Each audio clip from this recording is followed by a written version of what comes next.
Don't be in a hurry. This is not an industry you can rush. Go calmly, step by step. Think about your actions before you perform them and listen to your people. Welcome to the Real Estate Executive Thought Leadership Podcast, a commercial real estate industry show featuring insights from executive thought leaders.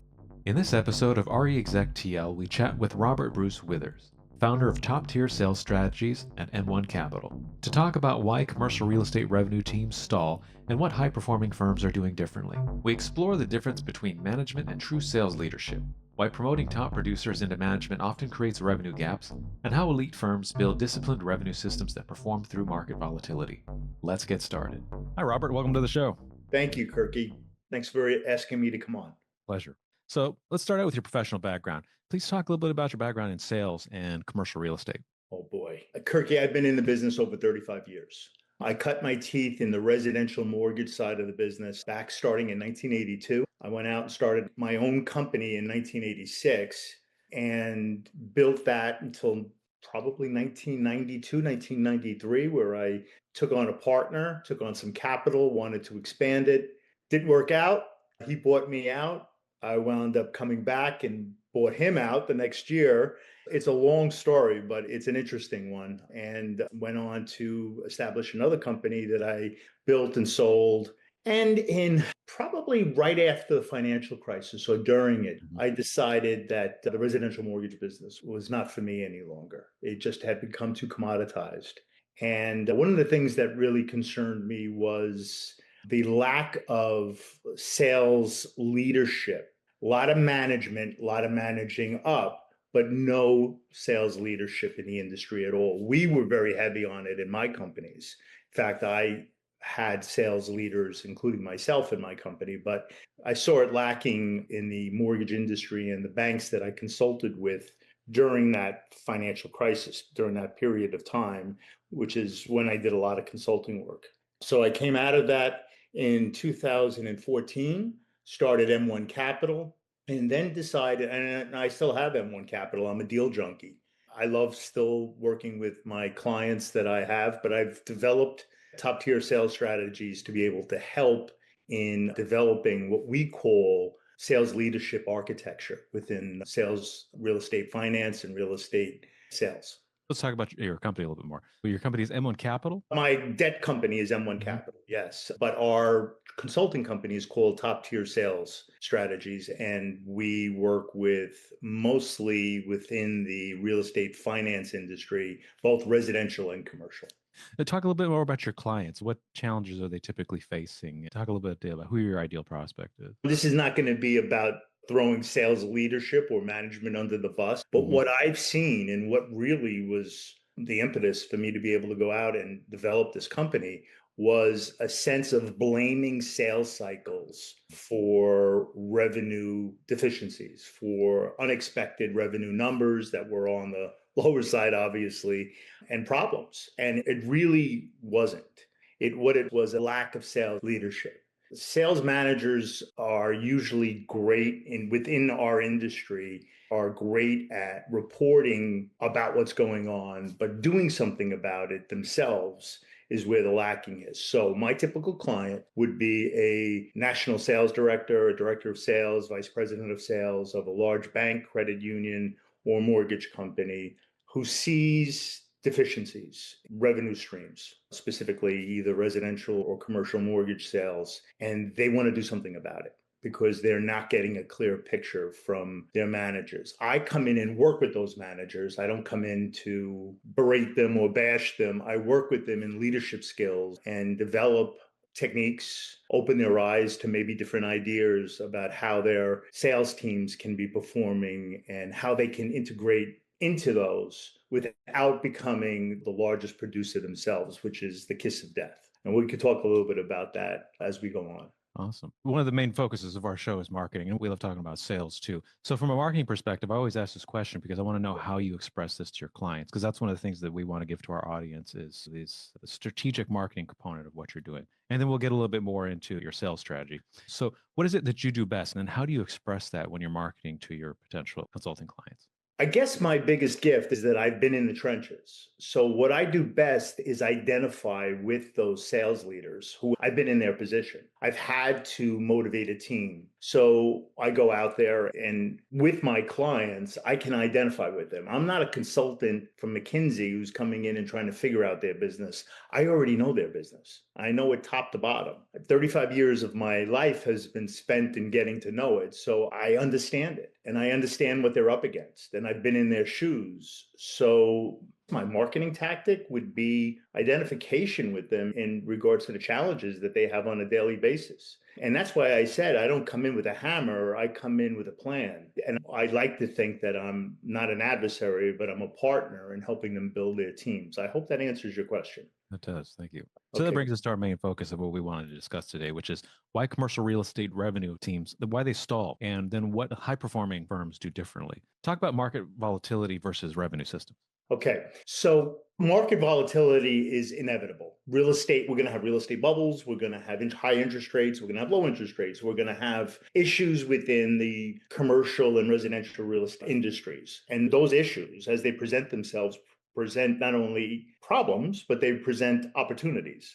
And when I owned my companies, I was able to seize on those opportunities. For instance, if interest rates were on their way up, since we paid very good attention to what was going on with interest rates, we were able to motivate our borrowers to do something about it. When interest rates were going down, the same thing. When it comes to real estate sales, it's all hand in hand with the debt markets. Let's face it, most people need a mortgage, whether or not they're buying residential or commercial real estate. So they're very keyed into what's going on financially in our country. And those two industries go hand in hand. Although I focus mostly on commercial real estate finance sales and residential finance sales, I do touch real estate sales because they're so intimate with each other. But I can tell you that the biggest problem, Kirky, is when a producer, a big producer on your sales team has plateaued. And what do you do with that person? The knee-jerk reaction for management is, okay, let's make him a manager. Let's make him senior management. And that's the kiss of death. They got to where they are because they're really good at what they do, which is sales. In fact, I've learned this the hard way. My best salesperson was a young man that I let loose in Manhattan, and he cleaned up during the early 90s and mid 90s in regards to financing condos and co-op sales. I didn't know what to do with him, so I made him director of sales. And I had a gaping hole in revenue the following year because he was busy strutting around as a manager or a leader and not producing. And I had not filled that gap with somebody else before I thought it out. So I think that's the biggest mistake that people make, Kirk, is that they don't know what to do with a top performer. And it's very important to have a succession plan if you plan on doing that, and also make sure he's a good fit. I've heard this story before. Yeah. I'm sure. Okay, so that brings us to the next point. So talk about the leadership gap. Yeah. As I mentioned, managers, I don't like using the word manager, Kirky. Sales leaders are those who are prevalent in the real estate finance and sales industry. They are representative of a service that is so important to the industry and should not spend their time managing up. So leadership versus management, leadership basically gets the best out of people, develops their strengths and works on their weaknesses, where management, it's a lot of CYA. And that's really what it is. It's managing up, reporting to management. And unfortunately, we see a lot of that in retail mortgage sales.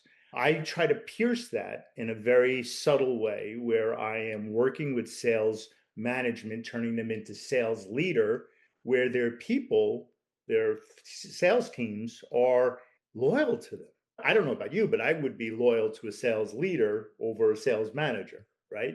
If somebody's helping me develop as a professional in either one of the sales positions that I would be in, whether or not it was real estate sales or real estate finance, I would be loyal to a leader because they've developed that within me. So let's talk about discipline versus talent. Oh boy, that's a great topic. They're both needed. Discipline is the act of getting up out of bed every day with a mindset. One of the things we teach in our course, and one of our courses, is mindset, process, and reinforcement. We call it the MPR framework. So the discipline to wake up every day with a mindset for that day, and don't let the day take a hold of you and pull you along, drifting along. The mindset of what you're going to get done. It's very important. If you have 10 things on a list to do, pick four and make sure that you get those done and make sure they're the most important four. Steve Jobs, Bill Gates, all the top successful salespeople out there talk about that. Jeff Bezos. Make sure that you hone in on those four most important actions or tasks and make sure you get them done. But that's a mindset of purpose and mindset of completing them. The second, I would say, in regards to process, is making sure that you have a process. You go out there and you know exactly from start to end how you're going to start a sales call and how you're going to end a sales call. We have the top tier framework. We use that and we suggest that to all of our students. But a sales process is important. And then reinforcement. You need somebody who can help you along the day. You need somebody who you can go to, somebody who's going to give you that positive reinforcement, whether or not it's a coach, a manager, a sales leader, if they have yet aspired to that title. But I think that's it. Just to sum it all up, what are elite firms doing differently? What do you see the top performers? What strategies are they leveraging? Not making the mistakes that I talked about, not blaming revenue loss on cycles, not seizing the moment when times like this or that we just came through. While people were waiting around for the phone to ring, I was telling my clients, have you spoken to the people who may not be a normal source of business for you? In the case of a real estate salesperson, maybe going back to old clients and finding out if their relatives or anybody they know is in the market for property. And in regards to real estate finance professionals, the same thing. The 80-20 rule really rules. And Kirky, you've heard this before. 80% of the revenue comes from 20%, or 100% of the revenue comes from 20% of the producers. And it's true. So it's identifying that 20%, helping them with what they need to do better. If they can, if they've plateaued, then what's next? Having vision in regards to what your top producers may want to do next. Maybe leading a team of their own, maybe leading a branch of their own, but not saddling them with management responsibilities, giving them the support to do that. So I would say elite teams right now are recognizing the talent within their groups and they're maximizing that by giving them the opportunity and the leeway. Because if you don't, somebody else will. You'll be poached. And it's very easy to get people to move from place to place now with an open checkbook and the promise of more independence. I see out thinking outside the box, deal structure, very important. I think one of the big mistakes that people make within the industry, both on the residential and commercial real estate sales side, is they waste time with deals that don't work. Being able to, I can size up, and again, I've been in the industry a while, within 10 minutes of looking at something, a couple of conversations to my partners out in the market, I can decide whether or not something is worth pursuing or not, whether or not it'll get done or not. I've been surprised. But I can tell you most of the time, my intuition is something I trust. And I would say for those people who are in the industry, trust your intuition. If something doesn't seem right, move on. Give it your best, give it some time, but then move on. I love these insights. Thank you. Okay, so let's talk briefly about trends because I want to see what you're seeing in the marketplace and then what you're recommending. So, what trends and challenges do you see in the industry, and then how are you and your clients adapting? I see consolidation.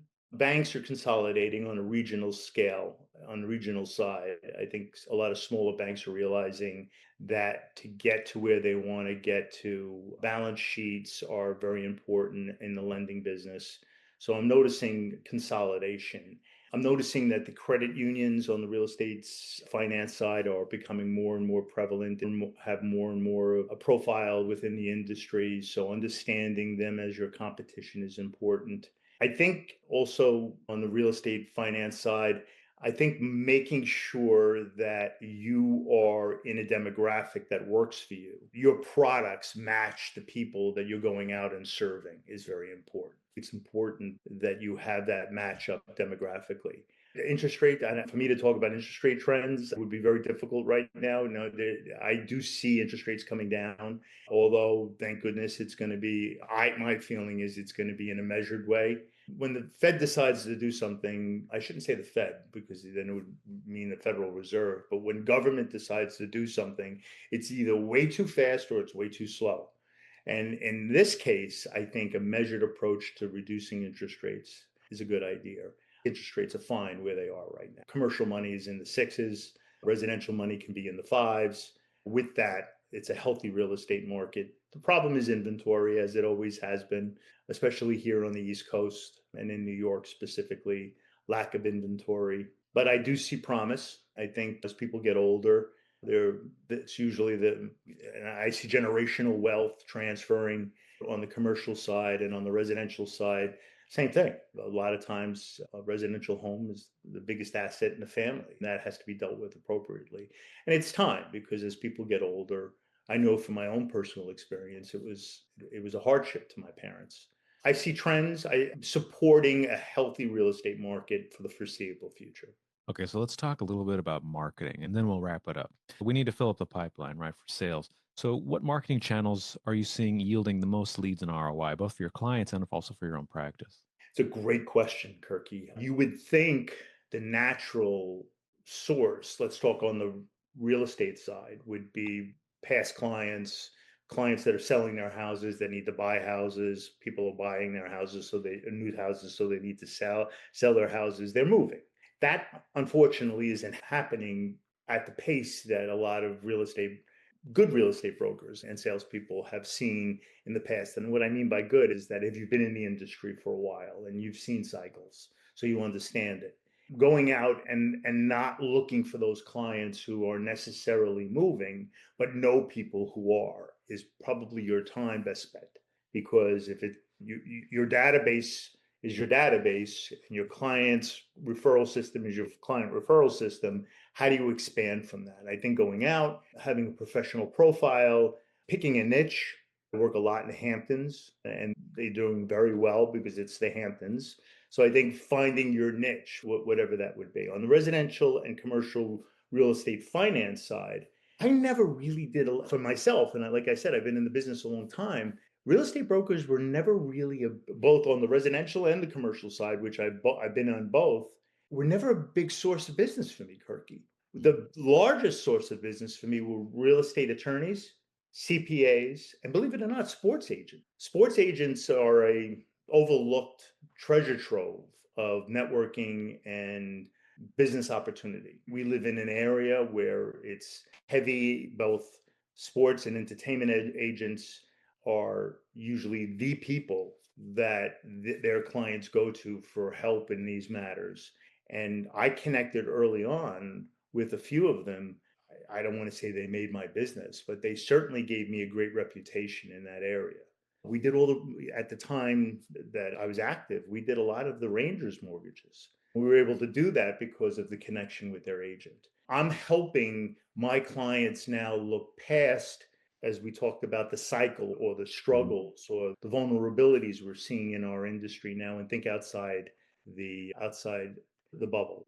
But you have to strengthen leadership because that's where it starts. If leadership is not talking the talk and walking the walk, then the salespeople are going to defer to what they've always known, and that is knocking on real estate brokers' offices that aren't busy. So why would you do that? Yeah. So, all things being equal, what do you see being most effective for your clients, particularly generating leads? Is it just the direct old school sales outreach, getting on the phone? Or is it website SEO, website generation of leads? Is it social media, public relations like PPC? Or is it just a combination of all these? But what's the channel that really pushes the sales? 75% is getting out there. 75% is getting out there and in the market, doing stuff like this. You don't have to be talking to a sales performance expert like myself. You could be talking to a real estate salesperson or a real estate finance professional. Getting out and positioning yourself as the expert. I hate using this term, but it's a good one, trusted advisor, because it's been just so misused. Okay. But you know what? It's the truth. It's somebody you can go to who you trust, who's going to advise you correctly. So I'd say 75% should be that type of grassroots, getting out there, getting yourself known. And then I've never bought Kirky. I have never purchased a mortgage lead in my life. I have gone out to, now I have done SEO work. I have done email outreach. I have done social marketing through my LinkedIn page and Facebook. I don't work on this Instagram and Twitter as far as I'm concerned, is a news channel. I have done that, but it's the balance and it's the much smaller balance. This is still a people business. My brother-in-law has a residential mortgage company, and that's his logo. That's his tagline. It's still a people business, and it's true. So just a couple quick questions about branding. Just what is the most crucial element in building your brand and positioning yourself? Consistency. Consistency. I don't care what your brand is. What works, what you find is work. Like for me, it was always that intelligent approach to real estate finance. It was that not a commodity. You're not buying a refrigerator, nothing against PC Richard, but you're not buying a car. You're buying a financial instrument that's financing a piece of real estate that has repercussions on your tax returns, and your financial picture. Okay. Yes, it's very important that you have that type of approach to it. So I've always stressed that my clients knew they can come to me and I would be playing chess instead of playing checkers. Okay, because it's much more of a cerebral approach than it is a transaction. As far as I'm concerned, the brand then takes care of itself. But consistency, make sure that you stay with it. You can't be one thing one day and another thing the next day. That's why I love the dovetail of my consulting business from my debt brokerage business, because I didn't decide to all of a sudden go to consult private equity. I know nothing about private equity. Okay. I financed some of their purchases for some of the people who are in private equity, whether or not it's their homes or their commercial investments. But I don't know anything about private equity. I would never consult to that industry. But I do consult to real estate finance and real estate sales, both on the commercial and the residential side, because that's what I know. So I would say pick a brand, make sure that you stay consistent with it and get it out there so that it does become, I don't want to say bigger than you, but it's married to you. And it's in, oh yeah, that's the guy. I like being called, yep, that's the guy. That's the guy I heard about. And that's what he does. So what's the vision for your brand? What do you want it to look like in 2030? What do you want to accomplish? What do Five you want years to is my represent? threshold, Kirky. Yeah, 5 years. I What does it don't do, look? I don't do anything over 5 years. I Mhm. just think that it's silly to do that because I'm 66 years old now. And for me, I don't know where I'm going to be in 5 years, but I can tell you what I want to do with this company in 5 years. I want to build it to basically, it's a great niche. Top tier sales strategy serves a niche that is not, I don't want to say it's unheard of, but most real estate finance and real estate companies are huge on compliance, Kirky. They will bog you down with compliance courses. And don't get me wrong, they're needed, right? They have to protect their brands and their business, but they do nothing. They do zero in leadership skills for their sales leaders to be able to lead their teams. And that's why we have such a great niche. So I see developing this company within the next 2 years to the point and keeping it boutique. Myself, a few employees working nationally, working with regional money center, regional, local lenders and companies. And then probably within the third year, start something which we started actually, we have a blueprint for, which is called Top Tier Sales University. Top Tier Sales University is going to be a portal where you can get our training, our top tier sales, the top tier sales system, MPR framework, and a lot of other, obviously, content, intellectual content, and other types of information and courses, not only from me, but other known leaders in the industry, where you can go to one portal, get that information, and purchase a membership and do it online. So our goal is to have that up running probably sometime in 2028. And we'll take a look at the 5 year horizon. I'm looking out that far, see where I am. I like telling the story. My dad was a graphic designer his whole life. And at 70, the business changed tremendously. They were using computers and they weren't doing it the way that he did it. And he got an offer by a very large real estate developer in Manhattan to buy out his lease because they were developing the business. So he came to me, he called me Rob. Not many people call me Rob, but he called me Rob and he said, Rob, what do you think I should do? I'm 70, business is changing. I think I'm out. I said, Dad, I think it's a great idea. He was always painting because it went hand in hand with what he did. And so he had his lease bought out. He came home. He set up a studio in his home and he started painting because that's what he loved to do. He started painting, and through that, he became very well known, was repped by an agent, was in several galleries, would go on tours with his artwork. My apartment is adorned with all of his work. And before he passed, unfortunately, early from cancer, he found the perfect second stage of his career. Wow. And I think, Kirky, that this is that for me because I can't play that much golf. I'm good, but I don't like golf that much where I could just go out and play golf all the time. I still have a lot in me, and I love working with sales leaders and salespeople and bringing them. I want to help people. I want to be out there. I want to be of assistance.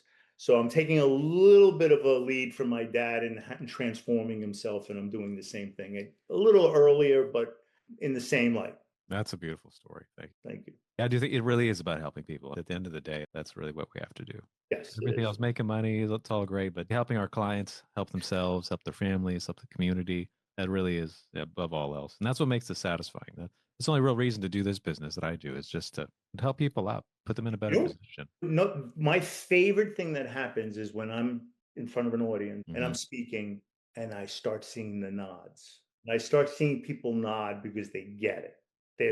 That's a rush. For me, that's a rush because I've hit them. They got something that they felt they can identify with. All right. I've owned several companies. I've sold several companies. I could quit right now and I could be satisfied that I had done all that you could probably do. Obviously not. I want that next step. And this is a perfect segue into what that should be. So now we can wrap it up. We'll bring it to the conclusion here. How can listeners learn more about you? Best way to contact me is my cell phone number, believe it or not. Good old fashioned, give me a call, 914-490-8623. Our website is my name, robertbrucewithers.com. You can go on robertbrucewithers.com and find out a little bit more about what we do. I'm available for speaking engagements, internal seminars. I like to meet with sales leadership above sales management, as they still call them, to discuss those things before I do set up a talk, because I think it's important that we're on the same page on it. But that's how you can get in touch with me. Great. I'll include all that in the show notes. Just one more question. What is one closing insight you'd like to share with executives targeting growth? Don't be in a hurry. This is not an industry you can rush. Go calmly, step by step. Think about your actions before you perform them, and listen to your people. Listen to your people. Don't try to force things. If you have a sales culture and you're being told that this is moving forward, this is the way that ownership wants things to be ran, and you really truly feel that it's wrong, you need to have a conversation with ownership, because your sales culture will buck, and then you're starting from scratch. So I would say go slowly, listen to your people, and execute when you know that you're never going to have full agreement, but when you have agreement enough within your sales culture. Thank you for joining us today, Robert. We really appreciate your insight. Thank you for listening to RE EXEC TL. Please like and subscribe for updates on upcoming episodes. Share the inspiration.